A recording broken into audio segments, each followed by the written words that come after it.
আজকের রেসিপি পাপড়ি। পাপড়ি চাট খেতে গেলে এই পাপড়িটা বানানো কিভাবে তৈরি করা হয় তো দেখো। সবার প্রথমে জানতে হবে মেজারমেন্টটা, আমি কতটা পরিমাণ কি নিচ্ছি সেটা আমরা যদি ভালো করে দেখে নিই তাহলে কিন্তু আমাদের পাপড়ি খুব ক্রিস্পি হবে, খুব সুন্দর হবে। তো প্রথমে দেখো একটা বোল নিয়েছি আমি, এই বোলের মধ্যে দিয়ে দেবো 100 গ্রাম আটা, তার সঙ্গে দিয়ে দেবো 100 গ্রাম ময়দা, আর দেবো 100 গ্রাম সুজি। এই তিনটে পরিমাণই কিন্তু সমপরিমাণ নিতে হবে।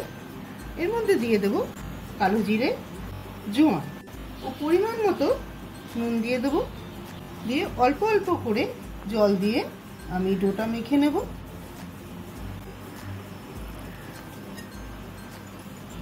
ডোটা মাখার সময় এটা ফলো করতে হবে, বেশি যেন নরম না হয়ে যায় ডোটা, তাহলে কিন্তু ভালো হবে না। একটু টাইট করে মাখতে হবে। ঘরে থাকা যে নর্মাল ঠান্ডা জল, সেই ঠান্ডা জল দিয়েই আমি মাখছি।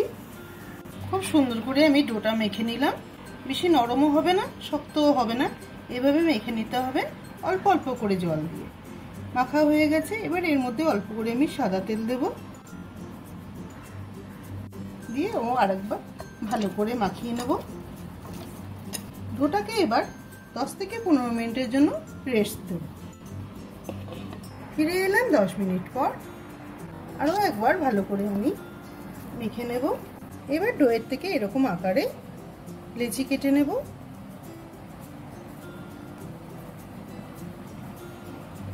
এবার লেচির মধ্যে অল্প করে তেল মাখিয়ে বেলে নেব। একদম পাতলা করে বেলে নিতে হবে।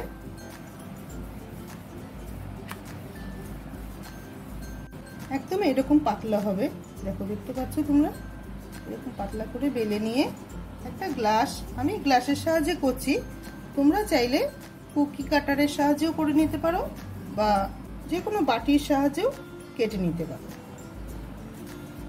একটা একটা করে লেচি কেটে করে নেওয়া যায়, কিন্তু ওতে সময় লাগে অনেকটা। এইভাবে যদি বড় করে বেলে নিয়ে তারপর তোমরা গ্লাস বা বাটির সাহায্যে কেটে নাও, অল্প সময়ে তৈরি হয়ে যাবে অনেকগুলো পাপড়ি। যে কোনো একটা সাইড থেকে এভাবে টান দিলে করে পুরোটা উঠে আসবে। এবার একটা কাঁটা চামচ নিয়েছি, কাঁটা চামচ দিয়ে ভালো করে একদম এপার ওপার করে ফুটো ফুটো করে দেবো, যেন কোনোভাবেই লুচির মতন ফুলে ফুলে না ওঠে। এবার পাপড়িগুলো তুলে একটা থালার মধ্যে রেখে দেবো।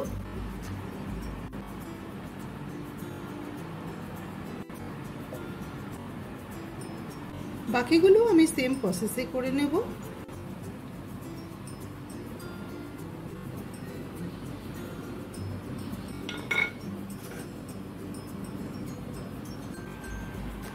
সব পাপড়িগুলো আমার বেলা হয়ে গেছে। একদম প্রথমে যে পাপড়িগুলো আমি বেলেছিলাম সেগুলোর উপর দিকটা একটু শক্ত মতো হয়ে গেছে। এটা যখন হয়ে যাবে চিন্তার কোনো ব্যাপার নেই, এরকম হলে পরে কিন্তু পাপড়ি আরো বেশি ভালো হবে। একদম ইনস্ট্যান্ট কড়ার থেকে বেলে নিয়ে যদি তোমরা 10 মিনিট ফ্যানের নিচে রেখে দিয়ে তারপর যদি তোমরা ভেজে নাও, দারুণ হবে। একটা ফ্রাই প্যান বসিয়ে দিলাম, ফ্রাই প্যানে দিয়ে দেবো সাদা তেল। তেলটা যখনই গরম হয়ে যাবে তখনই গ্যাসের ফ্লেমটাকে লো টু মিডিয়াম করে দিতে হবে। করে দিয়ে একটা একটা করে পাপড়িগুলো আমি ছেড়ে দেবো।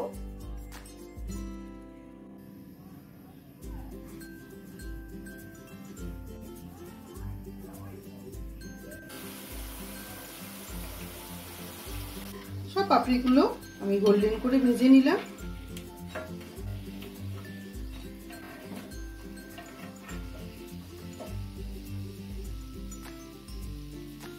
আমি যে পদ্ধতিতে দেখালাম তোমাদেরকে, তোমরা সেই পদ্ধতিতে যদি পাপড়ি বানিয়ে নাও, অনেকদিন পর্যন্ত তোমরা স্টোর করে রাখতে পারবে আর একদম মচমচে ভাজা হবে।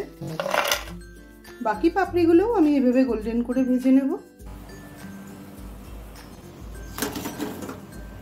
পাপড়িটা কতটা ক্রিস্পি হলো তোমাদের একটা ভেঙে শুনিয়ে দিই আমি।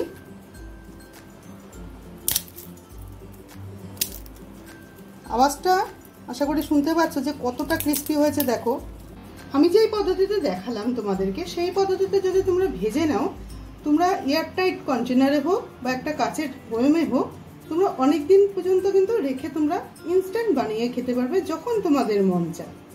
পাপড়ি চাটের ভিডিওটা ডেসক্রিপশন বক্সে দেওয়া থাকবে, তোমরা অবশ্যই গিয়ে দেখে এসো। তোমাদের খুব ভালো লাগবে। ভিডিওটা ভালো লাগলে একটা লাইক করে দিও। তুমি যদি আমার চ্যানেলে নতুন বন্ধু হয়ে থাকো তাহলে একটা সাবস্ক্রাইব করে দিও।